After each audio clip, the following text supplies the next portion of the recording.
Si un tiburón toro en el medio del mar te come un brazo y una pierna, ¿qué sentimiento tendrías vos hacia los tiburones? Paul de Geller era un marín australiano y haciendo un ejercicio de búsqueda de minas en los cascos de los barcos, encontró un tiburón toro de frente que justamente lo atacó y le sacó un brazo y una pierna.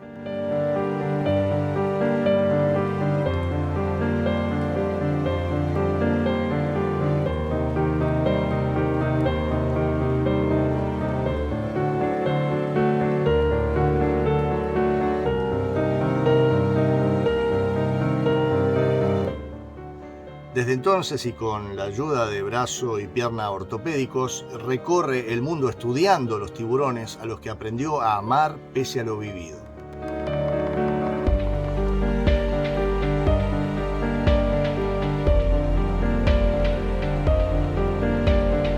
En su mensaje, Paul nos enseña que los tiburones son criaturas maravillosas, fundamentales en los ecosistemas del mundo, que debemos amarlos, cuidarlos, respetarlos, combatir ciertas supersticiones que los están llevando a la extinción y reconvertir a los pescadores deportivos en pescadores conservacionistas.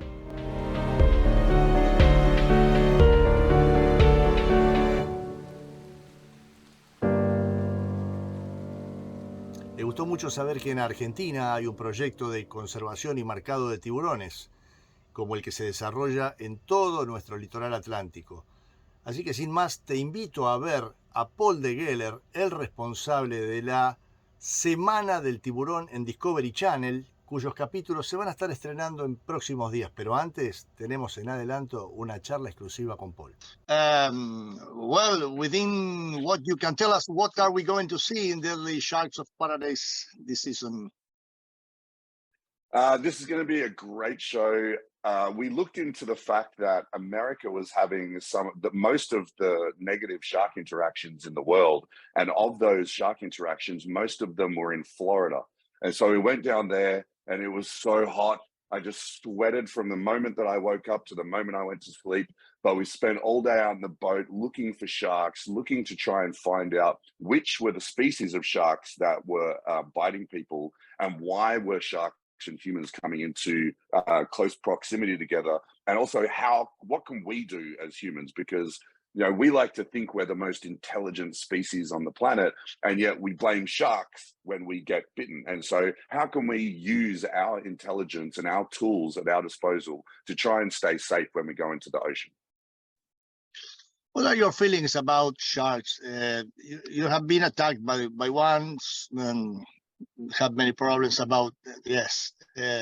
So I think your character of soldier has helped you, no, to go on.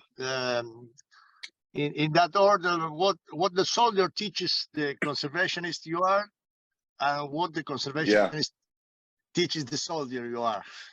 Yeah, the conservationist taught me to be patient. In the military, you don't really work with the public. You don't work with a lot of people unless you're on operations. Either you're shooting them or you're trying to protect them. And so the transfer of my service to sharks is, instead of standing up for people, I'm speaking up for an animal that doesn't have a voice. And so I find it very important. If this animal can't speak, it can't defend itself, then people need to be in its corner, standing up for it, because generally people might not know why sharks are important. They just think they're a wild animal and they hurt us and that we should just kill them all. But it's so untrue. We need to protect the sharks because of how important they are to the ocean ecosystem. So I'm very fortunate that I get to have this purpose and this value with all of my friends that work on Shark Week, and we get to try and protect these amazing animals. And through the cinematography, we can show you how we can interact and we can live side by side with these animals. Yes. In Argentina, recreational sport fishermen have become conservationists and no longer kill their catches.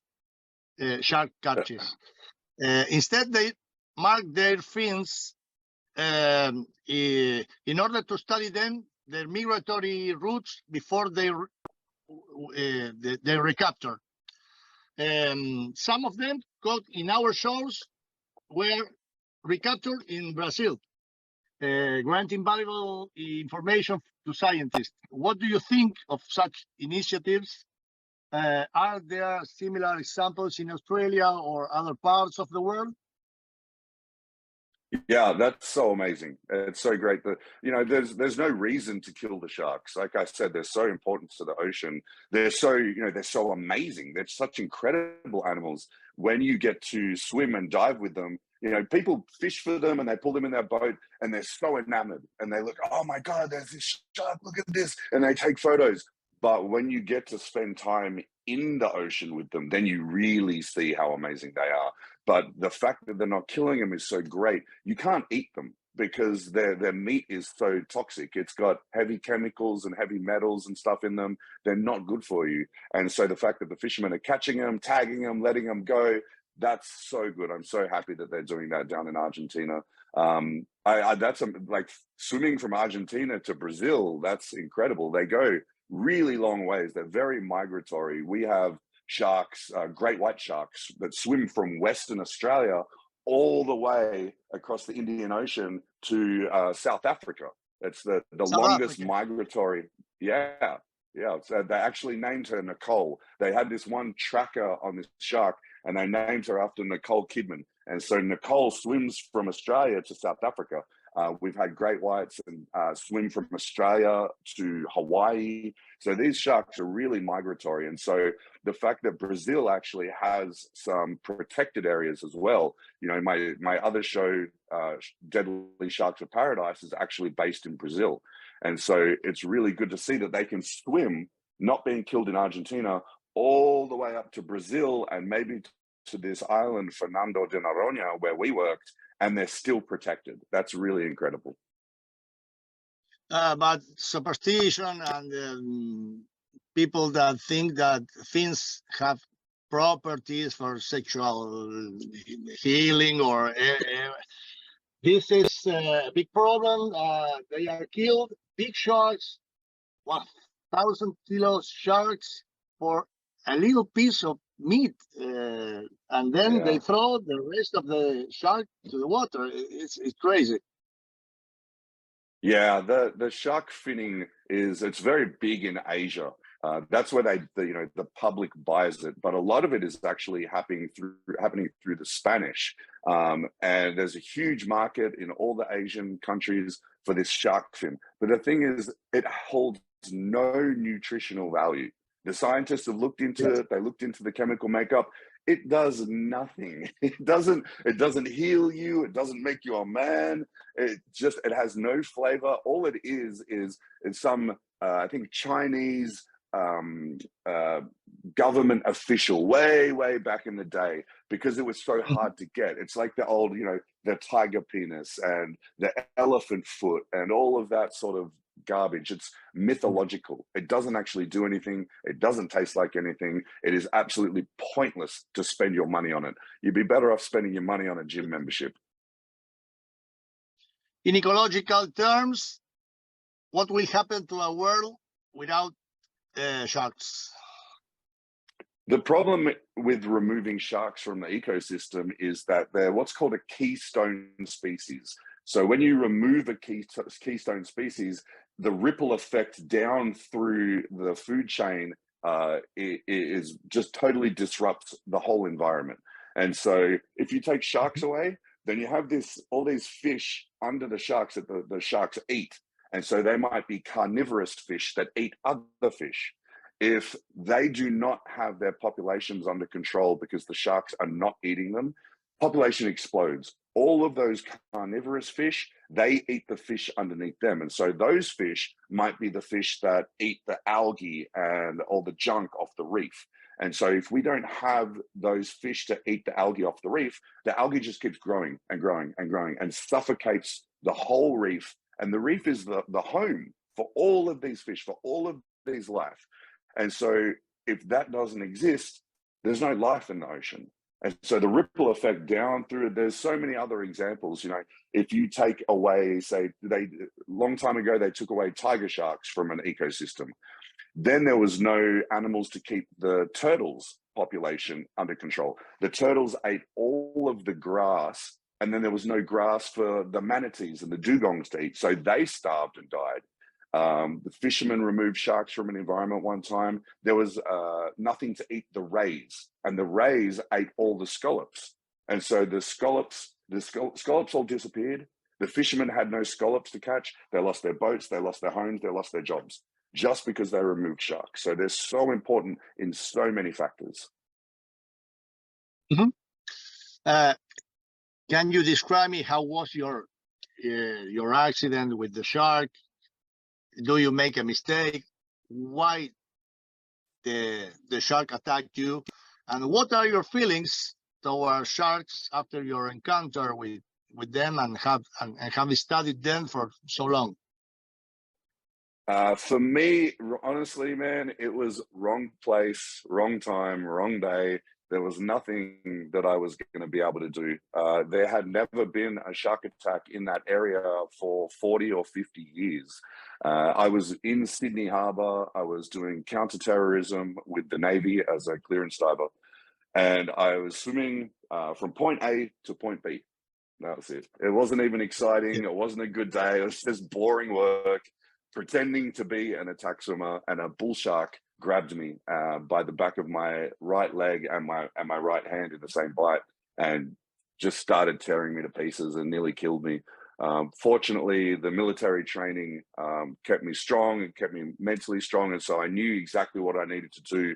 I got back to my boat, and then all of my teammates did first aid and kept me alive. So I'm very, very lucky. Like the shark bite, you can see the photos on the internet. It was really bad, and I'm so very lucky that I actually got to live. And I didn't even care about sharks. I hated them. I knew they were there. I just didn't want to see them because I had to spend so much time in the ocean as a Navy diver. And afterwards, I felt pretty much the same. Like I didn't blame the shark, but I didn't care about them.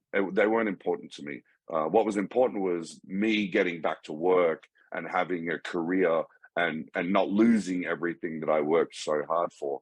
My passion for sharks came years later when I was leaving the Navy and looking at new career paths. And Discovery Channel popped up, and I had to learn about sharks because I didn't understand why they were so important. And so there's this old saying, knowledge dispels fear. And so the more I learn about sharks, the more I realized how much I didn't need to be afraid of them. Okay, what's the main importance of such TV shows like this that you are working on it, to make people realize the importance of those creatures that are marvelous and miracles of evolution? Well, I think the reason that Shark Week on Discovery Channel does so well with the viewers, why people love it so much, is because most people will never see a shark with their own eyeballs in their whole life. Even in Australia, where you think, we have all these crazy animals, even most Australians will never see a shark. And that's why people are so enamored with them, and why it's so important. We get to go out and we film them with these amazing cameras and the best cinematographers in the world to get you this incredible footage that you will never see if we don't go out and record it. And I think if we can show that footage and give the right message, then people will learn to love these animals as much as we do. And that means then they'll want to protect them. If we kill all the sharks, there's no more Shark Week.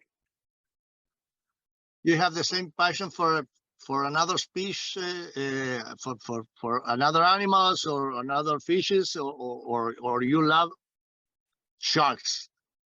Okay.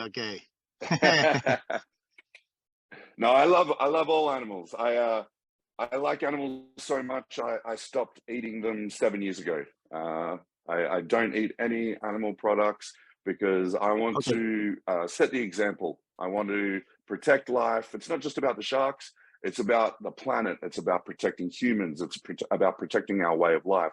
And if we just continue to destroy and kill just because we're greedy, just because we want to eat a meat sandwich or we want to eat some fish or whatever, then we're just going to keep going downhill. And we need to change as a human species to make this planet livable, not just for us, but for our kids and for our grandkids. So we need to do better. And I hope that that comes through with the conservation message that we're teaching.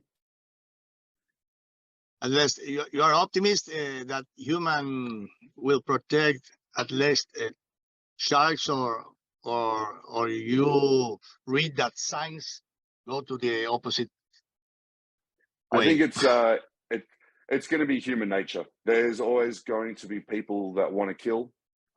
Just this last weekend in America, in Alabama, they had a fishing competition for 3 days where fishermen went out and they killed as many big sharks as they could.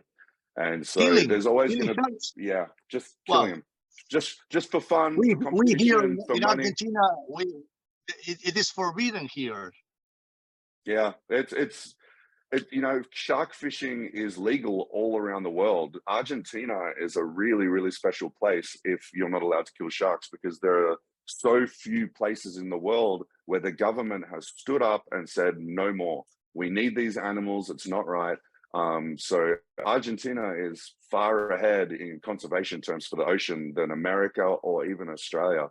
And so, you know, 3 days of killing beautiful sharks. They even killed a pregnant tiger shark with 26 babies in her stomach. And that's like the next generation of the tiger sharks. And people do it because, you know, it's mostly men. You know, they want to feel tough. They want to hang out with their friends and kill animals. And I just feel like as a human species, we need to be better. We need to develop our mentality more about protecting this natural world instead of destroying it just for fun. That's so stupid. But there's always going to be those people. And so that's why it's so important for countries like Argentina, countries like Brazil, and people like the people I work with on Shark Week to stand up and try and get that message across to everyone that we need to save them. What tells you people when see you doing such sacrifice and go again to the water and put blood in the water, get surrounded by sharks, the evolution? What do you receive from the audience? I get a lot of different messages. I get messages, people that don't know me, they think I'm crazy. They're like, some of my friends, they can't believe the things I do. But then I have my military friends as well that are like, I wish I could do what you're doing. But then a lot of the people that watch Shark Week and have been fans for a really long time, and they're raising their children watching it as well, because how much they love it. And they support everything that we do. Most of them would never do what we do, but some of them, it is their dream to swim with sharks and see them in person in the ocean. And so I think sharks are really special. If you think about any other predator in the world, you think about a lion, a wolf, a bear, none of those animals, you can't walk up to those animals and put your hand on their head and give them a scratch or anything like that, because they'll rip your limbs off. But a shark will let you share its environment. If you give it the respect it deserves, you're calm, you chill, you can spend time in that shark's area with that shark, putting your hands on it, pushing it away, and it will let you do that if you give it that respect. And that's why the sharks are so special. Okay. Well, that's all, my friend. Thank you for your work. It's very important for all people who love life, diversity in this world. So, and your condition that have been attacked by a shark, it's really crazy, but thank you, mate. I appreciate it. I can't wait to come and visit Argentina one day. How many episodes will have this season? I think there's 3 new episodes each night, so 21 new episodes. I have 2 new ones, and so there's going to be a lot of crazy stuff, a lot of adventure, lots of different countries. Even Egypt, they went looking for sharks, and so yeah, it's going to be a very good year on Shark Week this year. all of these episodes were recorded in Fernando de Noronha in Brazil. Just one, just the one that I did. One. Okay. Yeah. Well, thank you very much. It was a Thank you, pleasure sir. for me. And Thanks, good luck. Wilma. Yeah. Adiós. Cheers, you too, mate. Para conocer más sobre la vida de Paul de Geller y sus historias inspiradoras, te recomiendo visitar su página web pauldegeller.com y también su Instagram, Paul de Geller. Búscalo así, @Paul de Geller. Y sin más, agradezco que hayas estado ahí prestando tu atención y abierto a conocer la historia de una persona que, después de haber sufrido un ataque de tiburones, nos trae este maravilloso mensaje: cuidarlos, conservarlos, quererlos, amarlos. Hasta la próxima, amigos.